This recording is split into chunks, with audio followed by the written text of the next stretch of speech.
Nithyanandam. My name is Nithya Mahavidya Ananda, and I am speaking to you from the Nithyananda Peetham, Bengaluru Adinam. See, we are going back to my video series on education. The first thing that I want to share with you today is going past an emotion.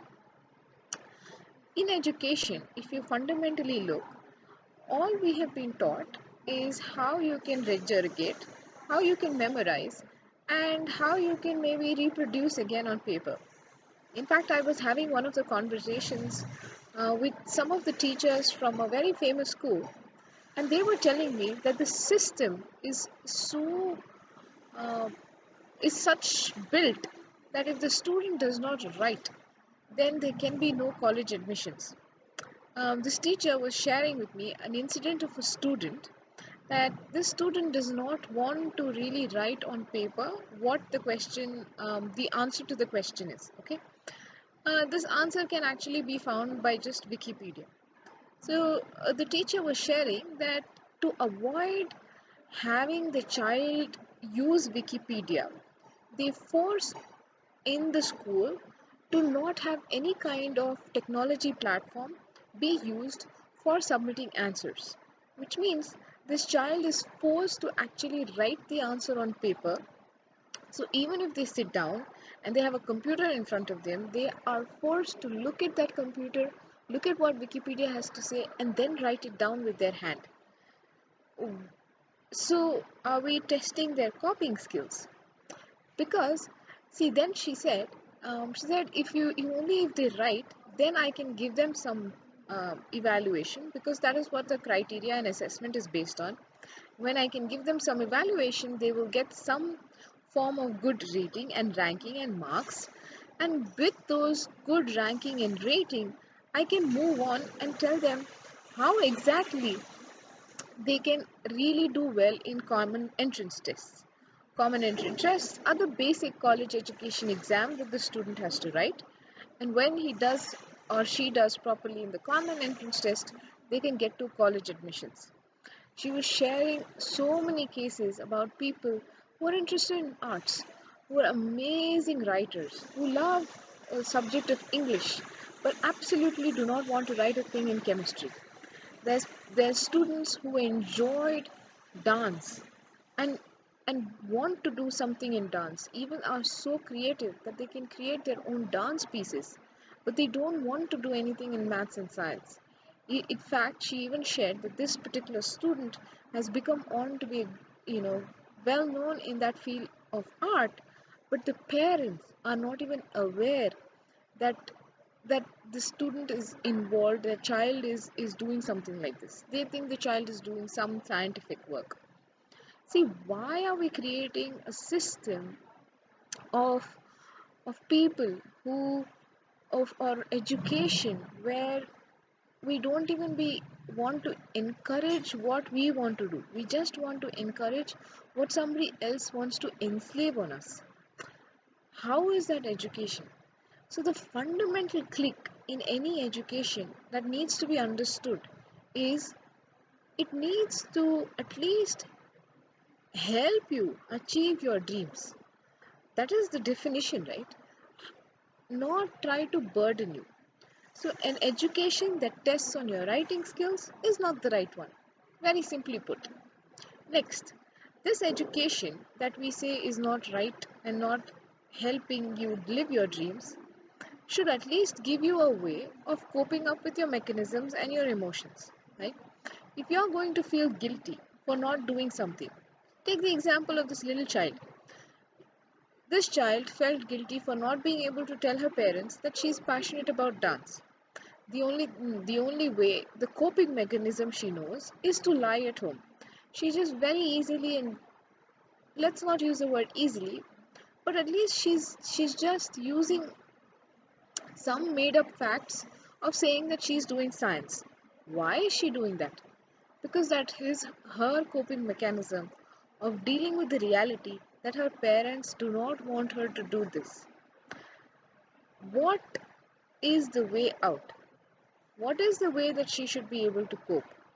One, she should be at least empowered with the idea and the understanding that when She is passionate about something, what that passion can lead her to.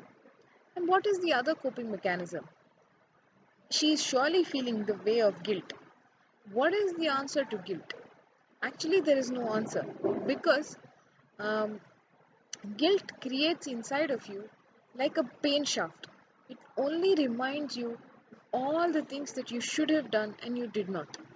It is such a very strong emotion that you only see yourself falling down a ladder. Now, the coping mechanism to guilt that the avatar Paramahamsa Nithyananda has given to each one of us is sit and write down. Write down all the instances where you felt guilty and just watch. He says guilt cannot be a pain that you can break out of, but it can be a pain that you can just become a witness of. So if you write down in detail what you feel guilty for and keep writing, and then you watch yourself, all of these incidents, and you see, oh, there are instances in between where I actually did some things. So it is not that always I am not doing something, it is that sometimes I am failing to do something.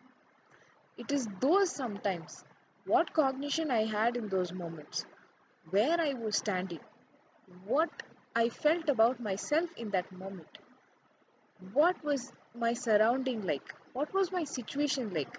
Was this the only coping mechanism I knew by not doing? That is what will try to bring clarity in you on why you did or did not do something. Guilt can be a hard emotion, and it is just an emotion to like take a stick and beat yourself. It goes on coming inside of you. It will go on even telling you that you are not worth living your life. You are not doing something right. The more you fall guilty, the more you will beat yourself up. And that is where the avatar explains. It is his will that is expressing through you. How can his will be okay or allow you to beat yourself? His will is the cosmos's will. His will is the will of the universe. His will is everything. How is that will going to say, come on, take a stick and beat yourself? No. The will that decided to manifest as all of us, that will that actually decided to become me, to become or give birth to me, that will that manifested, that said, I am going to celebrate myself in various forms. That will is not going to take a stick and beat itself. It is like saying, okay, I'm going to have a birthday party, but no, no, no. In this birthday party, I'm going to have all of you come and beat me up. That's not a birthday party you want. That's not even a birthday party you created. The birthday party you created is the one where you celebrate and share the love of joy with each and every one. You share that birthday cake that you love with everybody. Not because you want to give, just because there's so much to share and so much to give and so much enjoyment in you. You know that moment when you play your favorite song and you are like, you just forget everything else. You only remember the emotion and the understanding and the joy that that song brings. It is that joy that you are sharing with the world. So come, empower yourself, one, with an education that will tell you and give you the right understandings of how to live a life of your passion, and two, use the right understandings to cope up with such hard emotions that may even be holding you on for so many more moments, for so many days, where you may be feeling that something is so not right in life, where you may be feeling that I am not worth anything. Then maybe you feeling that there is nothing else left for me.